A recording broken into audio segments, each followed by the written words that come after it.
Hey guys, today's story is a little bit more of a doozy, but everybody knows to subscribe and turn the bell, and if you wouldn't mind putting a little bit of jalapeno sauce on the like button's chabal sack. Now, let's get into today's story.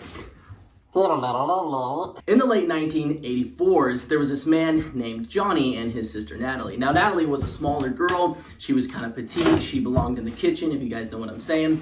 And her brother was an older man named Johnny. He didn't like to be social or anything. And his sister really loved to go adventuring and shit. I shouldn't say shit. And one day she was like, I want to go to Lake Mushu. Now, Lake Mushu was a very beautiful lake. It was very secluded. There was nobody else around. And if you were the only person there was 1 to 2 people there. And she asked her brother Johnny, do you want to go to this lake? And he was just like, no, he wasn't really particularly into it. He just wasn't trying to do all that.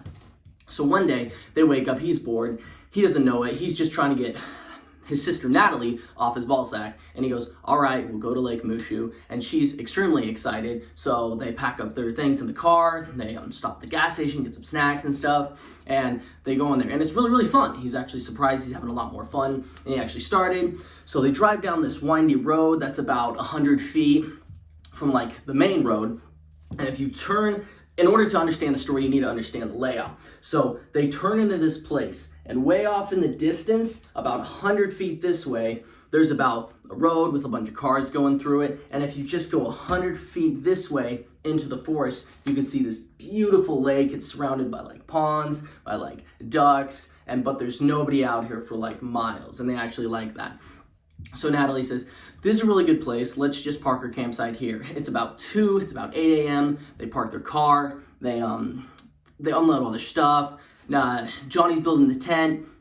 Natalie's inside the car doing stuff. And he says, hey, let's build a campfire because they brought s'mores. And she was like, that's a great idea.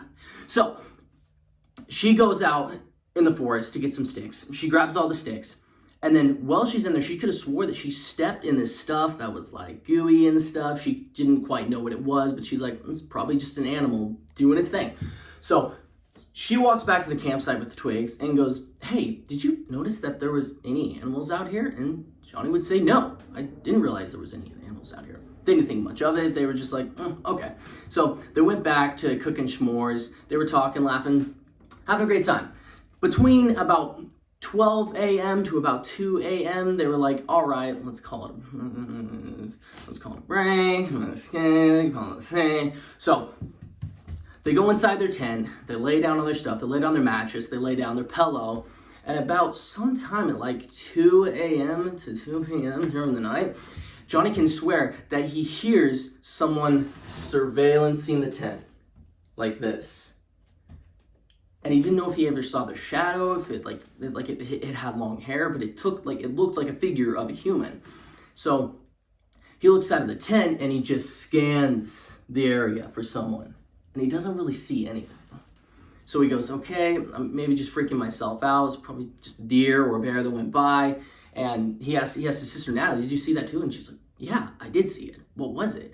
And he was like, it's probably just a deer. So they try to calm themselves down. It's like a deer or a bear that was just walking across the site. A bear would still be, but it's a bear would still be natural, it wouldn't cause them any harm. If he's a human, that would worry them more, because there's no one for thousands of miles.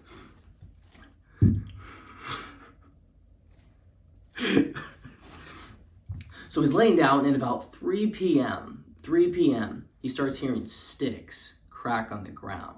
And at this point, he's like, okay, hold up. If it was a human, if it was an animal, it wouldn't have been here. It would have came and went. But if it's a human, attracted to the light, they know someone, he's like, what is going on?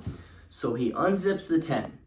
He stands out there. His sister slightly woke up. He walks outside of the tent. And as he's scanning the area of the forest, he stops. And what he sees, he freezes.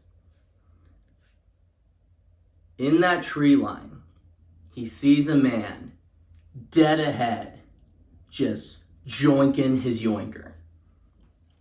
And he doesn't know what to make about it at first. He's like, am I actually seeing what I'm seeing? Is this man actually joinking his yoinker in the middle of the thousand? Where did this man even come from? His sister Natalie wakes up. He tries to cover her eyes, but she takes his hand away. She's looking at the forest line, and she freezes too. And she's just like, what the hell? And these girl and guy are sitting at each other staring for a while, just like, what am I looking at? Like, is this man really just beating his schmee? And they're sitting there looking for a while, and then Johnny says, I don't know what else to do. So he yells out, hey, can I give you a hand? And Natalie looks at him weird because she didn't know if Johnny was gay. Johnny was not gay. Just when a bro needs a hand, a bro needs a hand. And the guy doesn't even phase. He just keeps joinking it. And they're just like, I don't know what else to do. So Johnny actually picks up a stick and throws it at him, and it hits the man like in the lower back right here. And then the man turns around and then scurries off and disappears into the forest. So they're just like, they're going back to their tent. They're like sitting back trying to lay down. They're just like trying to make out just what they just saw. They're like, was that man seriously just ringing the chicken at 3 o'clock in the morning? They don't know what to make about it. And it's a really, really long drive home. It's about 50 miles. So they're like, all right, let's just set this one out. Let's just go to sleep. So they try to lay their stuff down. They're forcing themselves to go to sleep. At around about 4:30 a.m., they finally fall asleep. Everything's doing good.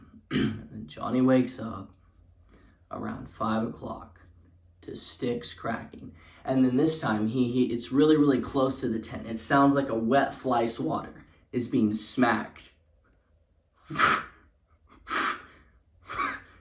rapidly against a wet table of water.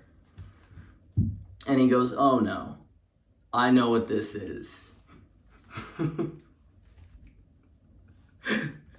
he unzips the tent.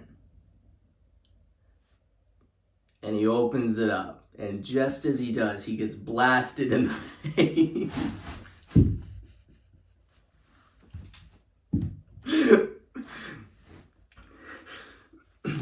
And Natalie's screaming in the tent. She's screaming like, oh my gosh, what is going on? He's saying it burns, it's in my, it doesn't really burn. But he's like, it's in my eyes, like, can you please stop doing it? And the man doesn't even stop. He just keeps schwacking the lacking.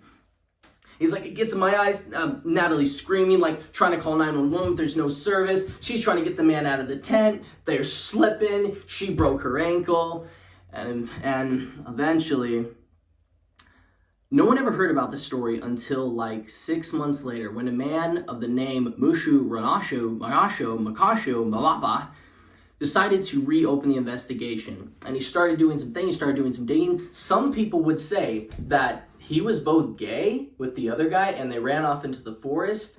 Others would say that he died from inhaling too much of whatever was busting out of that tent, and he would eventually be called deceased. So yeah, guys, that wraps it up for today's story. Like I said, everyone knows to turn on the subscribe button and the like button. And we just launched this new merch, so you guys can go pick up this hoodie on my site, and you guys can go pick up this shirt with a particular hole in it, okay? I will see you guys in the next video.